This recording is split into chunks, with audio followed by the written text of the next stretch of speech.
આજનો પ્રેરણા સંદેશ ભાગ 49।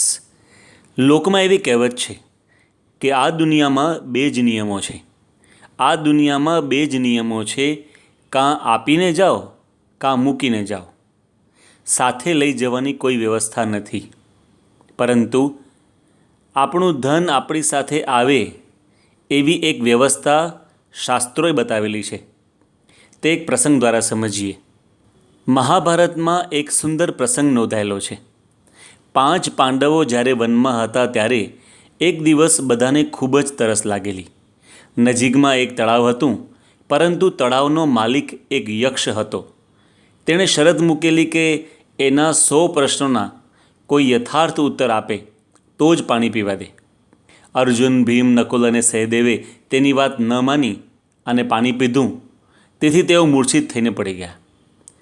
યુધિષ્ઠિરને આ વાતની જાણ થઈ એટલે તેઓએ યક્ષના 100 પ્રશ્નોના ઉત્તરો આપવા તૈયારી બતાવી। એ 100 પ્રશ્નોમાંનો એક પ્રશ્ન બહુ જ મહત્ત્વનો હતો। યક્ષે પ્રશ્ન પૂછ્યો કે માણસ મરી જાય ત્યારે એની સાથે માતા, પિતા, ભાઈ, પત્ની કે મિત્ર કોઈ જતું નથી। અરે કોઈ વસ્તુ પણ એની જોડે જતી નથી, પરંતુ એવી કઈ વસ્તુ છે કે માણસના મર્યા પછી તે એક મિત્રની જેમ તેની સાથે જાય છે? ત્યારે યુધિષ્ઠિરે જવાબ આપ્યો, દાનમ મિત્રમ મરિષ્યતઃ। અર્થાત માણસ જે દાન કરે છે તે જ તેની સાથે મૃત્યુ બાદ પણ મિત્રની જેમ જાય છે। તરત યક્ષે બીજો પ્રશ્ન પૂછ્યો, કયું દાન? યુધિષ્ઠિરે જવાબ આપ્યો, સુપાત્ર દત્ત દાનમ। અર્થાત સુપાત્રને આપેલું દાન। સુપાત્ર એટલે ભગવાન, સત્પુરુષ કે કોઈ સજ્જન વ્યક્તિ કે જ્યાં આપણા દાનનો સદુપયોગ થવાનો હોય તે। યક્ષ પ્રસન્ન થયા અને કહ્યું, તમે યથાર્થ ઉત્તર કર્યો। તેથી જ મહાભારતમાં વેદવ્યાસજી કહે છે, તપઃ પરમ કૃતયુગે ત્રેતાયામ જ્ઞાનમ ઉત્તમમ દ્વાપરે યજ્ઞમ એવાહુર દાનમ એકમ કલૌ યુગે। અર્થાત સતયુગમાં તપ, ત્રેતાયુગમાં જ્ઞાન, દ્વાપર યુગમાં યજ્ઞ અને કળિયુગમાં દાન એ સર્વશ્રેષ્ઠ માનવામાં આવ્યું છે। અરે દાન કરવાથી માત્ર પરલોકમાં નહીં, આ લોકમાં પણ ચોક્કસ મળે જ છે। એક વાર્તા દ્વારા સમજીએ। એક ગામમાં પ્રેમજી નામનો એક છોકરો હતો। તે નિશાળે જાય ત્યારે એની માતા એને ભાથું બાંધી આપે। નિશાળમાં રિસેસ પડે એટલે આ પ્રેમજી પોતાના મિત્રો સાથે નિશાળની બહાર આવેલા આંબલી, બોરડી કે આંબાના ઝાડ પરથી આંબલી, બોર કે કેરી તોડીને ભેગા કરે। પછી બધા જ મિત્રો જોડે જમવા બેસે। બધા એકબીજાનું ભાથું અને ફળો ભેગા કરે, પછી ભાગ પાડે। પણ પ્રેમજી એક ભાગ વધુ પડાવે। બધા પૂછે કે એ ભાગ કોનો? પ્રેમજી કહે, ભગવાનનો ભાગ આપણે કાઢવો પડે। એ ભગવાનનો ભાગ કોઈ વૃક્ષ નીચે મૂકી દે કે ભગવાન આવીને જમી જશે। પછી બધા ભેગા થઈને પોતપોતાનો ભાગ જમે। આ રોજનો ક્રમ થઈ ગયો। જમતા પૂર્વે ભગવાનનો ભાગ કાઢવાનો ને વૃક્ષ નીચે મૂકી આવવાનો। બીજા દિવસ આવીને જોતા તો ખરેખર ભગવાન જમી જતા અને ઝાડ નીચે માત્ર આંબલીના કચુકા, બોરના ઠળિયા અને કેરીના ગોટલા જ પડ્યા રહેતા। એમ કરતાં કરતાં દિવસો પસાર થવા લાગ્યા। વિશેષ અભ્યાસ માટે પ્રેમજીને શહેરમાં જવાનું થયું। તે ખૂબ સારું ભણ્યો, નોકરી મળી, લગ્ન કર્યા, પોતાનો અલગ ધંધો પણ વિકસાવ્યો। હવે તો પ્રેમજી શેઠ બની ગયા। ખૂબ ધન સંપત્તિ કમાવી, પણ પ્રેમજી શેઠ હવે ભગવાનનો ભાગ કાઢવાનું ભૂલી ગયા।